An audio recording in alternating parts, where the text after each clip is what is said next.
Barton FM, following Barton Town. Sport on Barton FM is sponsored by Easy Buy. We now join Trevor Richens, who's talking to Nathan Jarman. So, Mr. Jarman, it's the end of the season. Last game on Tuesday for the league as well. We're the last game to be played, and we are in 7th place. Yep, 7th place again. Obviously, no chance of going up, no of going up a spot or going down a spot. So, and the same for Emley. So, it almost makes the game immaterial. But presumably, you'll still be looking for a win. Yeah, we are. Well, obviously, I'm sure Emley will be as well.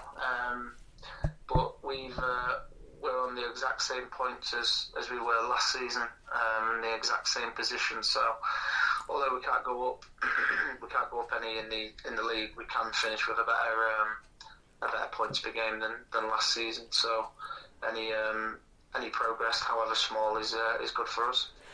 Okay. Now this game was supposed to be played 10 days ago, or Saturday 10 days ago, where we were going to be short of a few players. Presumably that is not going to be a problem for Tuesday, or is it? No, it's not. We've got Hottie missing. Right. Hottie's in New York. But other than that, no. Everyone else is fit and available. Okay. Well, I say fit and available. Scott Matthews still got a broken foot. Right. What about Tom Davey? Yeah, Tom Davies available. Okay. And obviously Grant Tate's still off with his injured foot. He's got his walking boot removed, and I think he started jogging. Okay. But he won't be in. I don't think he'll be in contention. Okay. Now, something I noticed looking back over the season, we've actually got a pretty good defensive record.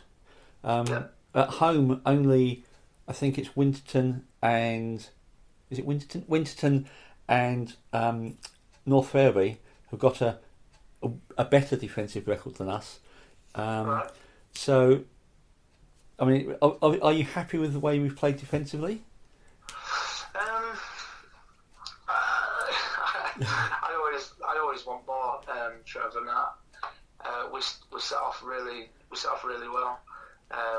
Charlie got an unfortunate injury away at Yorkshire Amateurs on that. Well, it was a cow field. I don't know if he was there, but it was an absolute cow field. It was a terrible, terrible pitch. Yep. And his knee's gone under him, and he got a bad injury. And after that, I think we had a few games. I can't remember. Was it Ben Vos come in from? Ben Vos came in.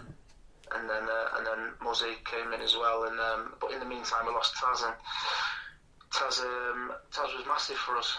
And we lost Taz as well out of that the back four that started so well. Right.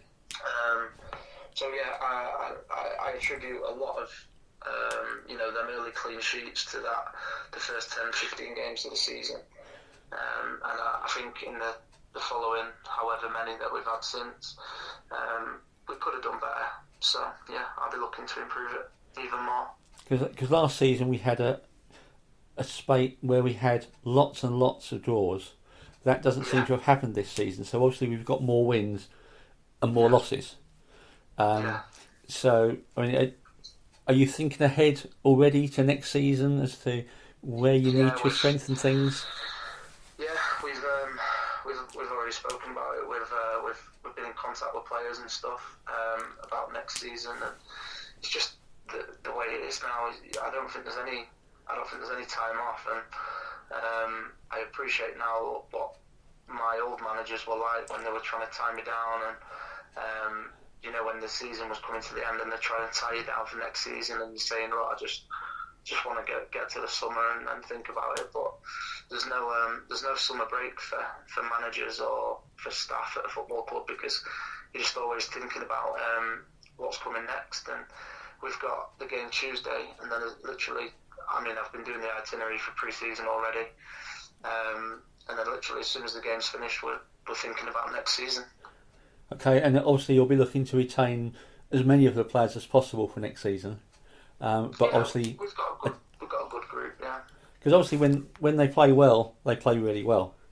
But they have the occasional mistake, and that's perhaps what's let us down. I'd agree with that. Yeah, when we do play well, we're good.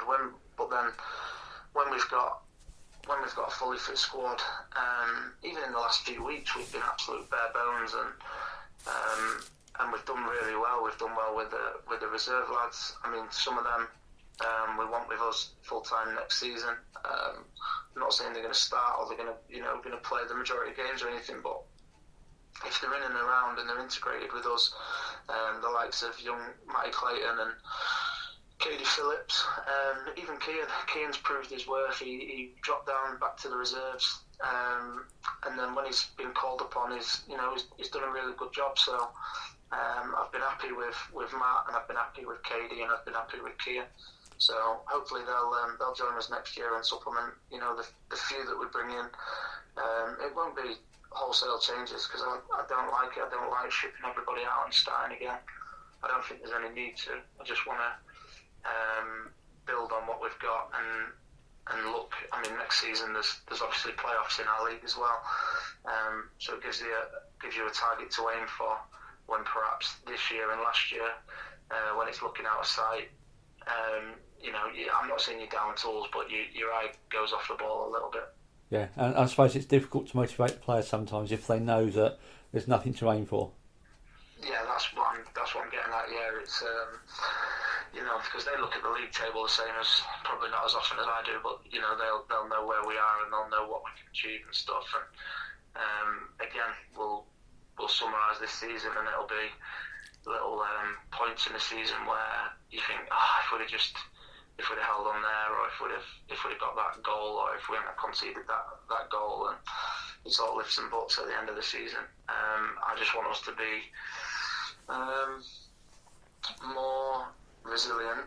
I want us to be harder to beat, and I want us to take more chances. So.